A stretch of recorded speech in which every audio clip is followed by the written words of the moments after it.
Almoço, para o retiro, se você é jovem, e para o fórum de junho. Vamos lá, vamos para o texto de Ruth, capítulo 4.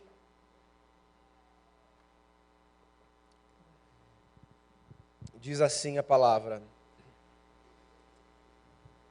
Boaz subiu à porta da cidade e assentou-se ali.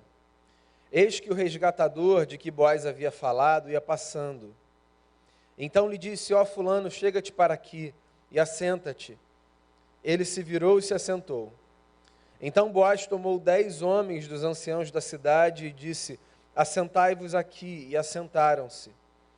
Disse ao resgatador: aquela parte da terra que foi de Elimeleque, nosso irmão, Noemi, que tornou da terra dos moabitas, a tem para venda. Resolvi, pois, informar-te disso e dizer-te: compra na presença destes que estão sentados aqui e na de meu povo. Se queres resgatá-la, resgata. Se não, declara-mo para que eu saiba, pois outro não há senão tu que a resgate e eu depois de ti. Respondeu ele: eu a resgatarei. Disse, porém, Boaz: no dia em que tomares a terra da mão de Noemi, também a tomarás da mão de Ruth, a moabita, já viúva, para suscitar o nome do esposo falecido sobre a herança dele. Então disse o resgatador: para mim não a poderei resgatar, para que não prejudique a minha. Redime tu o que me cumpria resgatar, porque eu não poderei fazê-lo. Este era outrora o costume em Israel, quanto a resgates e permutas.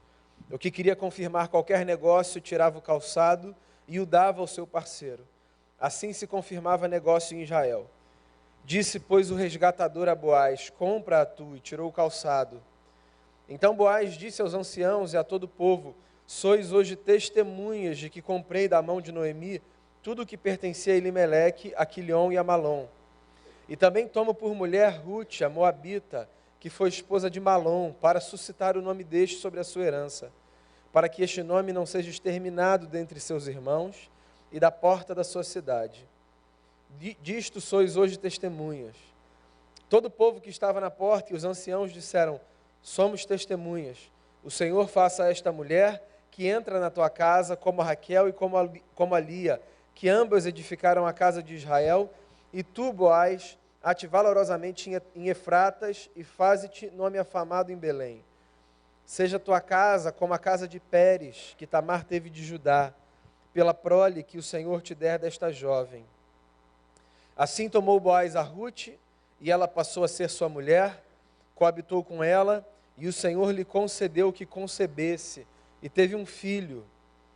Então as mulheres disseram a Noemi: seja o Senhor bendito, que não deixou hoje de te dar um neto, que será teu resgatador, e seja afamado em Israel o nome deste. Ele será restaurador da tua vida, e consolador da tua velhice, pois tua nora que te ama o deu à luz, e ela te é melhor do que 7 filhos. Noemi tomou o menino e o pôs no regaço e entrou a cuidar dele.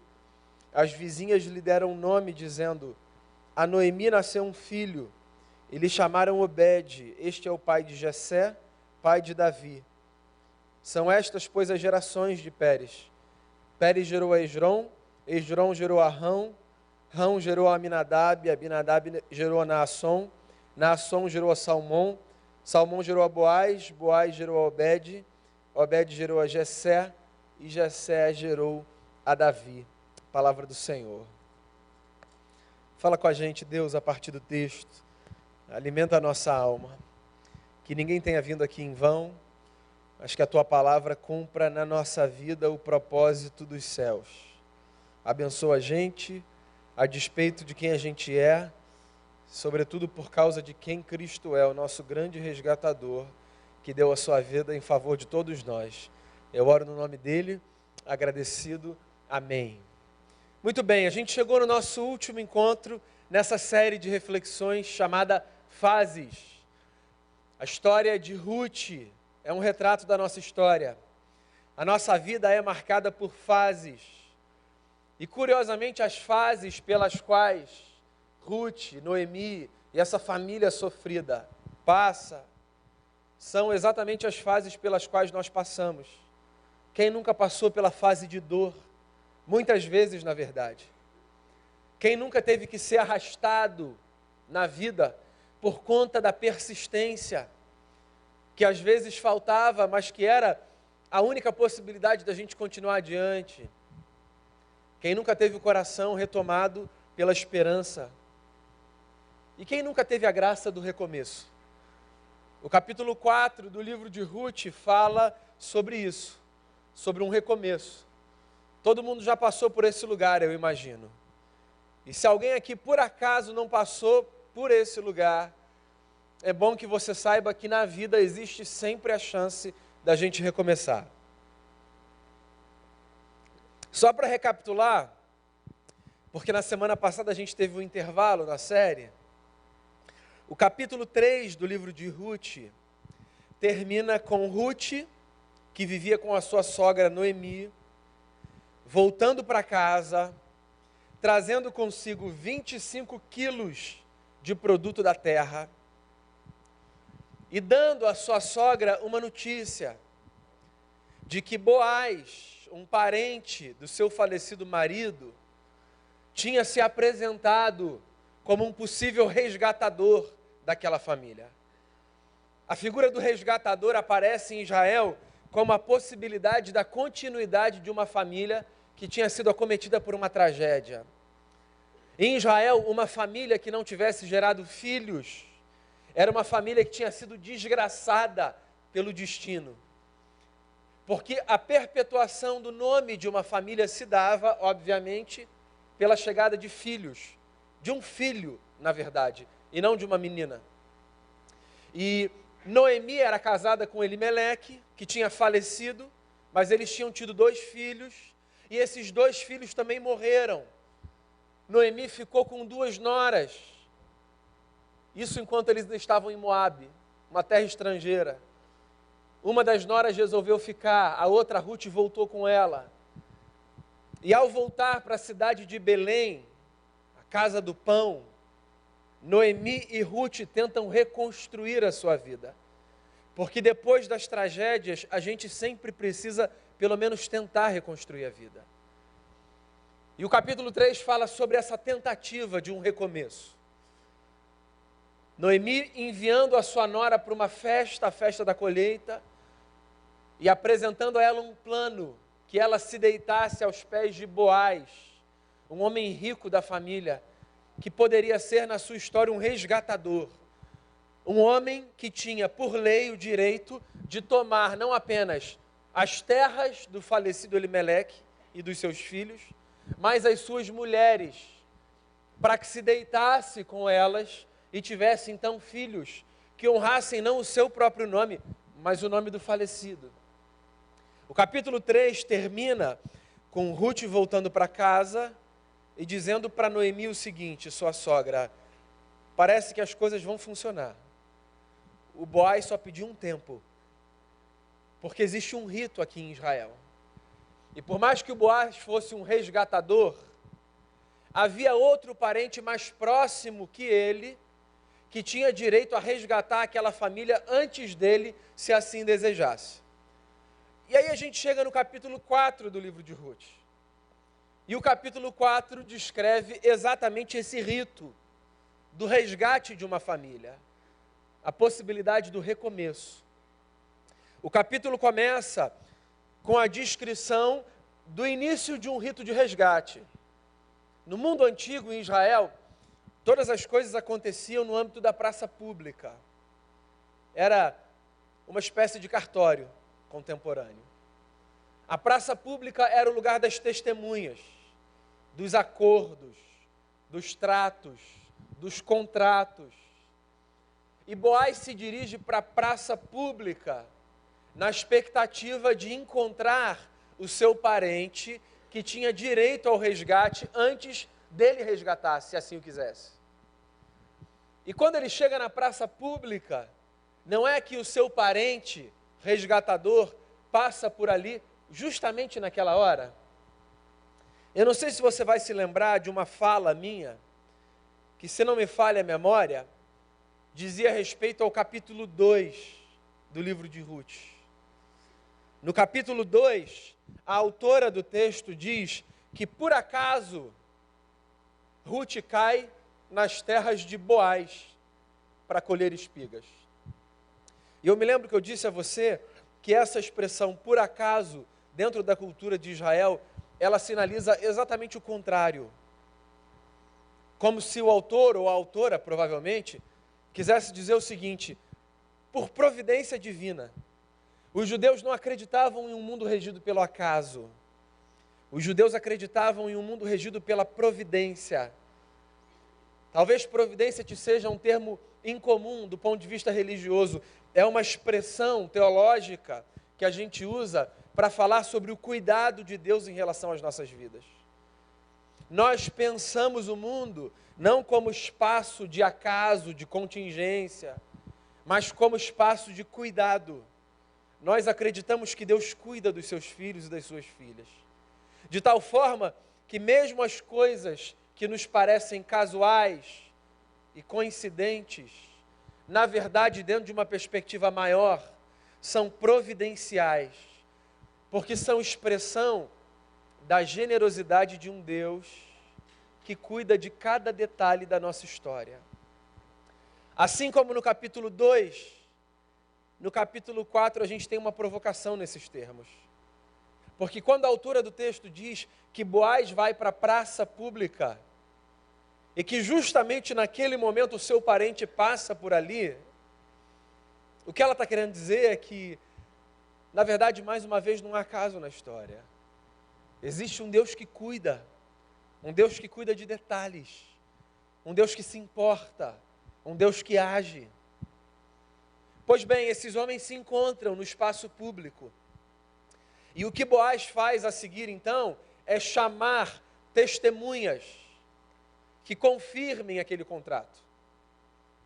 Ele reúne 10 homens e pede que esses 10 homens permaneçam ali, no intuito de servirem como aqueles que atestarão o acordo firmado. E aí ele se dirige ao seu parente, e ele diz o seguinte: é possível que você saiba, Noemi, viúva do nosso querido Elimeleque, voltou para a nossa terra. E essa família pode ser resgatada. E você é resgatador dessa família. Eu também sou. Mas você tem prioridade de escolha. Você quer resgatar Noemi? E as terras de Elimeleque? E aí vem a resposta do sujeito, que representa aquela resposta que a gente não deseja ouvir, porque na verdade a gente fez aquela pergunta só pelo rito e pela educação, e a gente queria que o camarada dissesse não, vai em frente. Mas justamente na hora que a gente queria que a pessoa dissesse não, vai em frente, a gente ouve da pessoa a resposta que a gente não queria que a pessoa desse, sabe? Está aqui, o último pedaço de bife, você quer? Doido para a pessoa falar, não, pode comer. E ela fala, quero sim, muito obrigado. E aí você pensa lá dentro, por que eu ofereci? Porque quando ele fala, você é resgatador, quer? O sujeito diz, quero. Ele está pensando na terra, que não devia ser uma terra muito grande, porque quando a Noemi e a Ruth voltam para Belém, elas passam fome. Elas vão colher espigas, a Ruth vai, na terra de outros. Mas era um pedaço de terra, e aquele homem estava interessado nisso. Noemi já era uma senhora, já tinha tido seus filhos. Aquele homem não teria então a obrigação de dar a Noemi filhos. E por um instante, imagino eu, na cabeça de Boaz, todo o projeto vai por água abaixo. Mas o Boaz é um homem sensato. Ele respeita o rito, mas ele coloca tudo sobre a mesa. E aí ele lembra o seu parente de que Noemi não estava sozinha. Uma mulher estrangeira, jovem, que nunca tinha tido filho, tinha voltado com Noemi, em lealdade a ela. Uma mulher digna, que abandonou a sua terra, que abandonou a sua cultura, que abandonou os seus pais, que abandonou os seus deuses, e que dedicou a sua vida a cuidar da vida da sua sogra. Aquela dignidade não poderia ser esquecida. Deixa eu fazer mais um parêntese aqui. A gente vive uma vida digna e às vezes a gente acha que a dignidade da nossa vida não é notada e percebida pelas pessoas. Às vezes, inclusive, a gente questiona se vale a pena a gente viver uma vida digna, porque na nossa leitura de mundo, o sujeito que vive uma vida digna não tem a sua história recompensada, porque a gente não precisa viver muito para descobrir que esse mundo é dos malandros. E o cara que está sempre dando jeitinho e passando por cima dos seus valores, ele vai lá para frente. E o outro que vive uma vida honrada, guardando os seus princípios, dormindo com a consciência tranquila, é esquecido, não é notado. E a gente precisa abandonar essa leitura equivocada, porque os nossos atos dignos, eles ficam registrados na história. Pessoas de caráter são lembradas, e às vezes a maior recompensa não está nas portas que nos são abertas, mas na possibilidade de nós sermos lembrados como gente que tem um nome honrado, belo. O sábio já disse isso no livro de Provérbios. O bom nome vale muito mais do que as riquezas.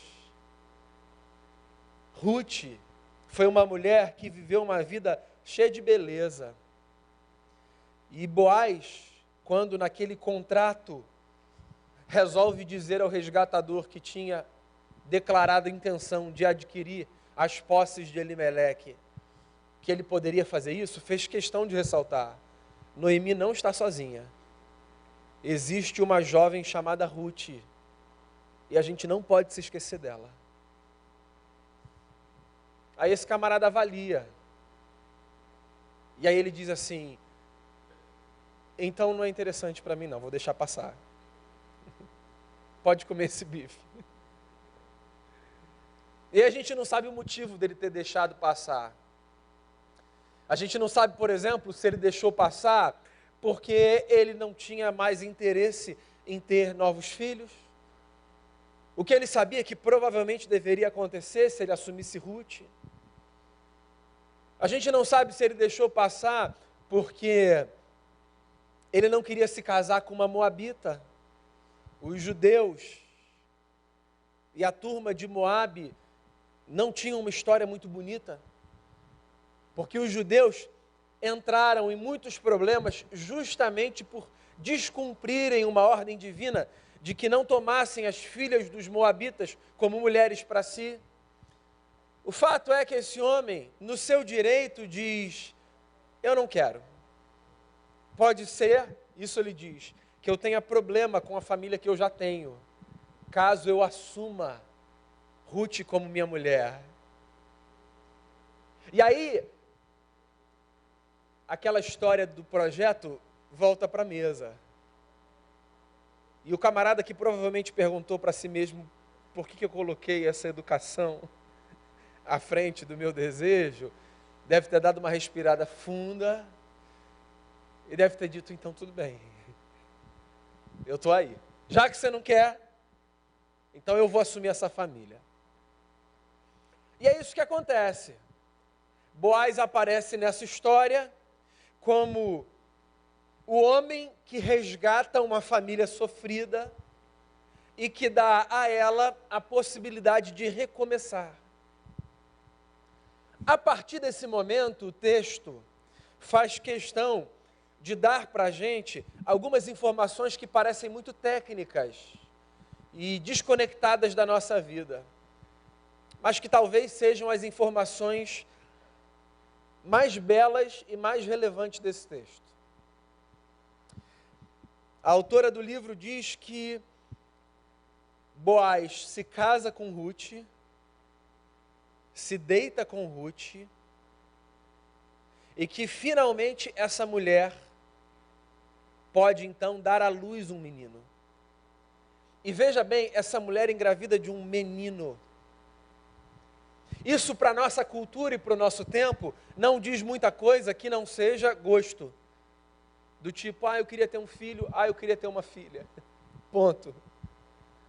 Para aquela cultura e para aquela época, uma mulher que tinha tido a história desgraçada que ela teve, engravidar de um menino, significava mudar todo o estigma social que havia a seu respeito. Porque uma mulher que não engravidasse era uma mulher amaldiçoada por Deus na leitura popular. A mulher no mundo antigo existia para dar à luz filhos. Uma mulher que só desse à luz meninas era uma mulher abençoada por Deus, mas nem tanto. Porque a continuidade do nome de uma família para aquela cultura e para aquele tempo estava na figura do menino, homem. Que bom que as culturas evoluem, que os tempos mudam, que a gente consegue perceber que meninos ou meninas, filhos e filhas, são igualmente uma dádiva dos céus, presente do eterno. A possibilidade do nosso nome ser continuado, da gente passar adiante o que a gente recebeu, que não tem tanto a ver com o dinheiro, com os bens, com as posses, mas com a educação, com o caráter, com a fé. A responsabilidade de fazermos com que as gerações que vêm guardem a mesma fé que nós recebemos das gerações que estavam quando aqui chegamos. Os nossos filhos e as nossas filhas são herança do Senhor, presente do Eterno. Então, diante dos seus filhos e das suas filhas, sejam eles quem forem, agradeça a Deus pelo privilégio de poder passar adiante o bom nome que você um dia recebeu e de ensiná-los no caminho, lançando sobre eles a luz do Evangelho, a palavra da verdade, apresentando a eles a ética de Jesus, fazendo com que eles sejam, nesse pedaço de terra em que a gente vive, uma esperança. Os nossos filhos nos trazem essa lembrança, não apenas de que Deus é bom para conosco, mas de que nós precisamos ser bons para com os outros.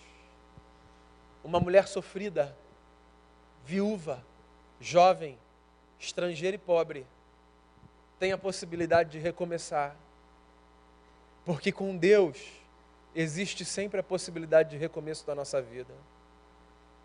A história de Ruth pode não fazer ponto de contato com a sua na perspectiva da família, porque você pode estar numa casa estruturada, onde as coisas estão todas no seu devido lugar, mas é possível que você precise de um recomeço no trabalho. É possível que você precise de um recomeço nos seus sonhos pessoais. É possível que você precise de um recomeço na sua luta pela sua saúde, ou em qualquer outra área da vida. A história nos serve como um marco, como a lembrança de que em Cristo, nosso resgatador, nós sempre podemos recomeçar. E essa mulher recomeça com o ventre, recomeça com a notícia e com o emblema da esperança, de que sempre há capítulos novos na vida.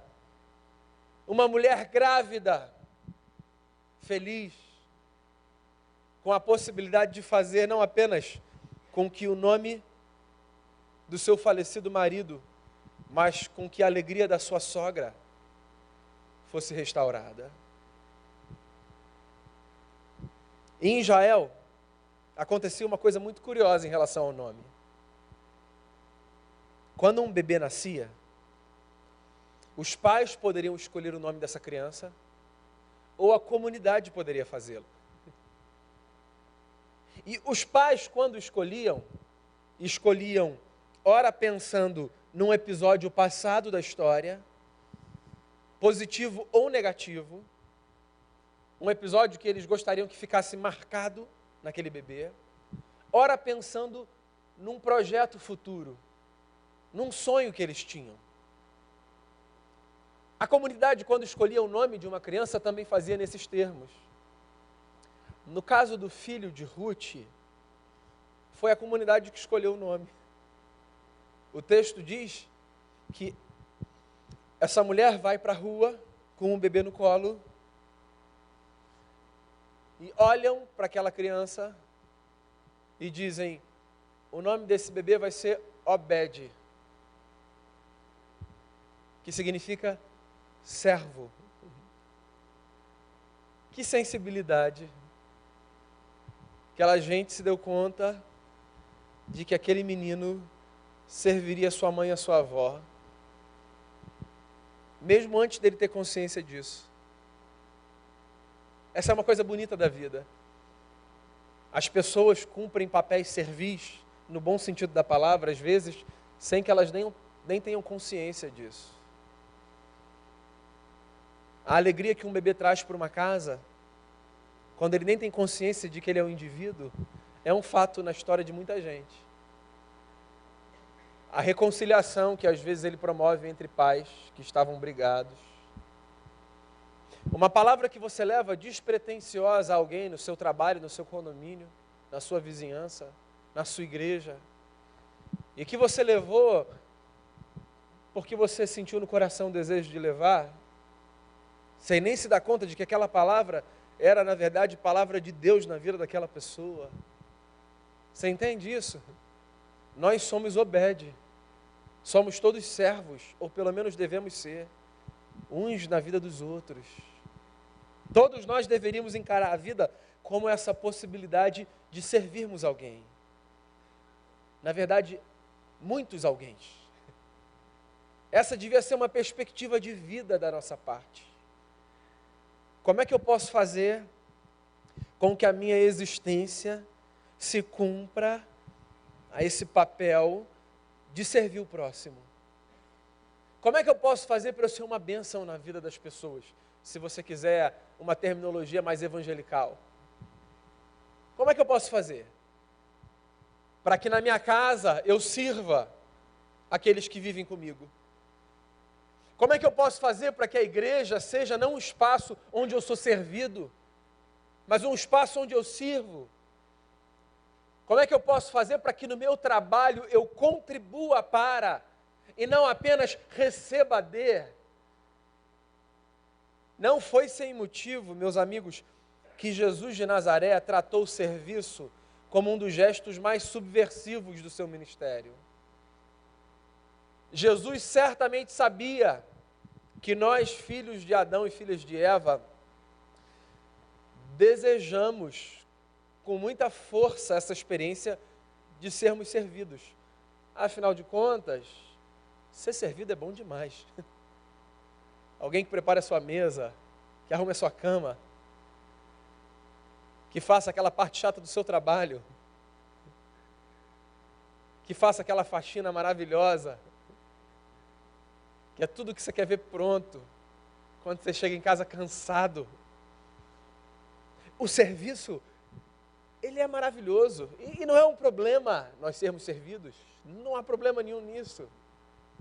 Desde que o desejo de ser servido não roube de nós a percepção de que servirmos também é um grande privilégio, uma grande bênção, uma fonte de satisfação. Por exemplo, da mesma forma que você adora quando nas suas férias volta para o quarto do hotel depois de um dia inteiro de caminhada e vê aquela caminha pronta, aquele ar ligado, te convidando para deitar e dormir. E você diz: obrigado, Senhor, por essas férias. Isso é maravilhoso e é legítimo e é justo. Eu imagino que da mesma forma você tem uma satisfação imensa no coração quando você vai a um lar samaritano ou a qualquer outro espaço e você descobre que você não recebeu, mas levou bênção para a vida das pessoas. Não é isso? Porque servir é maravilhoso. Quando você diz, esses R$50 aqui, por exemplo, pegando carona no desafio que eu fiz de patrocinar um jovem, esses R$50 aqui são para abençoar um jovem no retiro. O que é isso? É serviço. Você está servindo alguém. E é maravilhoso, não é? Essa sensação de satisfação, de propósito, essa descoberta de que você conseguiu abençoar, de que você foi útil, de que o seu recurso, de que o seu talento, de que o seu tempo ou qualquer coisa contribuíram para que alguém fosse servido. Ser servo é um grande privilégio. E aqui está a história de um menino que, antes de ter consciência de quem era, recebeu de uma comunidade a marca do serviço. Talvez aquela comunidade, olhando para a história de Ruth, para a história de Noemi, carregasse no coração essa expectativa de que aquelas mulheres, enfim, fossem servidas. Porque tem gente para quem a gente olha, a gente diz, essa pessoa precisa de um descanso, não é possível. Tem gente para quem a gente ora e a gente dirige todas as nossas orações para aquela pessoa, né? Gente para quem a gente olha, a gente dirige todas as nossas orações, dizendo, Senhor, por favor, abençoe essa família, abençoe fulano, coloque um anjo, coloque alguém, porque há histórias que são tão marcadas pela dor, há capítulos de sofrimento que são tão grandes, que às vezes a gente abdica da oração em favor próprio, pela causa daquela pessoa. Isso é muito nobre, e eu imagino que o nome desse menino talvez tenha surgido assim, de uma comunidade que estava ciente do sofrimento daquelas duas mulheres, e que resolveu dar, a respeito daquele menino, uma palavra profética de esperança, como se estivessem dizendo em oração, seja ele servo de sua mãe e de sua avó, seja ele a possibilidade delas recomeçarem uma vida diferente. Nós deveríamos lançar palavras proféticas a respeito do próximo. Igreja presbiteriana, hein? Sabe do que eu estou falando? Simplesmente do fato de que da nossa parte deveria haver, com as nossas palavras, a intencionalidade de abençoarmos o próximo. Isso para mim é palavra profética. Não é uma palavra preditiva, não é determinar futuro, não é agir como um mágico. É olhar para alguém e dizer, eu abençoo a sua vida, eu quero ser uma bênção na sua vida. Eu espero que a sua casa seja uma casa bendita. Eu espero que a sua história seja bela. Isso é palavra profética. São palavras que são lançadas com o intuito de abençoar, com o intuito de fazer com que a vida seja mais bela, com o intuito de fazer com que a história carregue o peso e a leveza da história de quem sabe que pode viver bem para Deus e não mal para si. Obede, servo.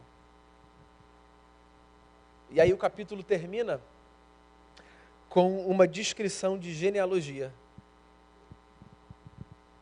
E o que o texto diz é o seguinte, que Obed, filho de Ruth e de Boaz, foi avô de Davi, pai de Jessé,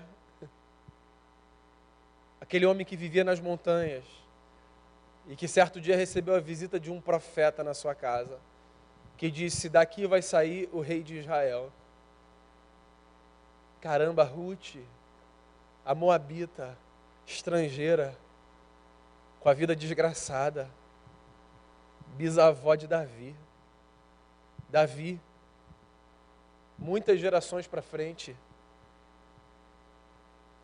Jesus, Ruth, Obed, Jessé, Davi, lá na frente Jesus. Tem gente para quem a gente olha e a gente diz assim, essa vida aí, nada de bom pode acontecer. Então, sabe o que eu falei de palavra profética? Isso aí é palavra de desgraça, de maldição. Quem é a gente que não sabe o que vai acontecer daqui a 5 minutos para dizer sobre a história de alguém, daí nada de bom pode vir? Que petulância é essa? Ou por acaso o livro de Ruth não está na mesma Bíblia que a gente lê? Ruth, estrangeira, moabita, mulher, viúva, pobre, vó, bisavó. A vida de Jesus tem a sua genealogia descrita em 2 livros, o livro de Lucas e o livro de Mateus. Lucas descreve a genealogia humana de Jesus. Lucas escreve o seu evangelho para os gregos, que buscavam o homem perfeito. Quando Lucas escreve a genealogia de Jesus, ele remete Jesus a Adão, o primeiro homem, para dizer que do primeiro homem veio o homem perfeito. Mateus, quando escreve a sua genealogia, escreve para os judeus, e o objetivo dele é mostrar a realeza de Jesus.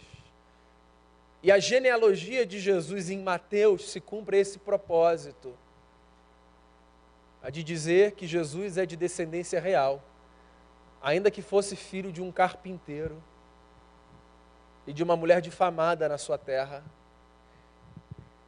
Quando Mateus, que descreve a genealogia real de Jesus, fala sobre a árvore genealógica do nosso Salvador, ele vai para trás, vai para trás, vai para trás, e numa hora a gente encontra o nome de uma mulher, chamada Ruth. Essa mulher sofrida, está lá, família de Jesus, dá licença? A gente que insiste em fazer leituras de vida que estigmatizam pessoas, gêneros, grupos sociais, como se deles nada de bom pudesse vir, pois a gente precisa ler a Bíblia, porque quem tem a sua história irrompida pela presença de um resgatador, sempre tem a possibilidade de recomeçar, seja qual for o seu passado. Jesus é o nosso Boaz, Ele nos resgatou e nos deu a possibilidade de um recomeço. Nem todo mundo tem a graça que Ruth teve, de na sua árvore ter o seu nome antes de Jesus e poder dizer, Jesus, lá da família, estava no nosso grupo de WhatsApp. Mas todo mundo pode ter o seu nome depois do dele. Todo mundo. Dessa família real, que é a família de Deus, todo mundo pode participar. Todo homem e toda mulher, de qualquer lugar, de qualquer classe social, de qualquer condição de vida, de qualquer orientação. Todo homem e toda mulher podem ter o seu nome após o nome de Jesus. A porta de entrada para a família de Deus. Nós somos semente santa. Lá atrás, quando Deus disse a um homem chamado Abraão, em ti serão benditas todas as famílias da terra, isso incluía a minha família e a sua família. E ninguém aqui mais precisa caminhar achando que precisa ter pedigree para ter uma história bonita. Porque depois do nome de Jesus, em algum momento na história, vem o meu e vem o seu. Ruth, todo mundo pode recomeçar. Seja qualquer dia, dia de recomeço na sua vida, por causa de Jesus, o nosso resgatador. Vamos orar?